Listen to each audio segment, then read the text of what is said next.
Hey guys, Zybak here, and this is going to be a Feral Rogue 2v2 guide. Some of the strengths to Feral Rogue is you have high burst to low armor targets. You also have good CC with Blind, Sap, Cheap Shot, Kidney Shot, and Cyclone. You also have the ability to reset, which means that you can run away and re-stealth after the other team has blown major defensive cooldowns or offensive cooldowns. Double stealth is also an advantage because this means the other team doesn't know what they're going to fight, and Feral Rogue really isn't that popular of a comp, so it'll really be a surprise for them. The good thing with this comp, unlike other double DPS teams, is that you have healing, so after you kill someone you can just top yourself off and make sure you secure the win. These games are going to be against Arms Resto Druids, so here's some tips. Resto Druids don't have a Dispel, so a warrior is going to be sitting in roots unless he has a trinket up for it or he's a gnome with Escape Artist. If it seems like you aren't making much progress on whatever target you're on, watch for the HOTS, because a target without any HOTS is just a great switch target. Lastly and most importantly, you need to disarm Bladestorm. Not only is it a big damage ability, it also allows him to be immune to all CC. We're going to try to start off on the Druid because he's the best target to get on because you can root the warrior and just CC him all day.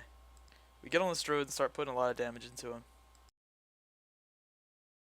I do a 5-point rip and use my first proc on a Cyclone on the warrior. He instantly trinkets it, and that's exactly what we want him to do because that means he's open to a full 10-second blind later in the game.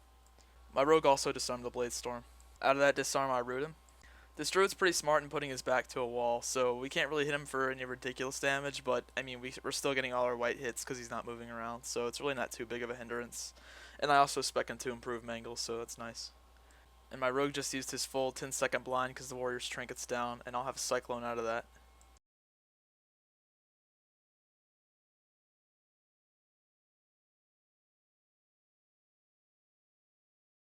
We kill the druid and right out of the warrior's Cyclone we disarm him and play it safe and start healing. Unfortunately my rogue didn't have bandages this game because he's an idiot and forgot to bring some, so it gets kind of close, but I think I could have 1v1'd the warrior even if my rogue would have died here.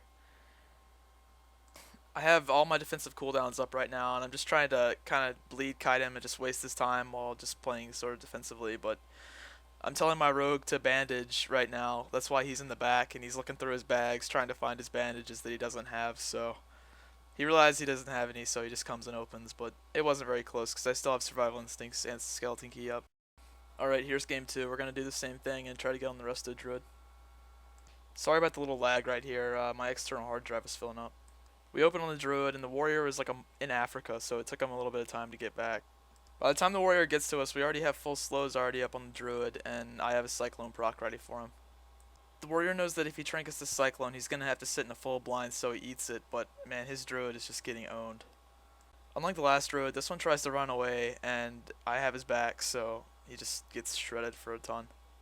I root the warrior and run back to heal. I hope you liked the video. If you have any comments, questions, or suggestions, be sure to leave them in the comments below. Also, if you like this video, be sure to check out my personal YouTube channel at youtube.com/ZybakTV. Thanks for watching.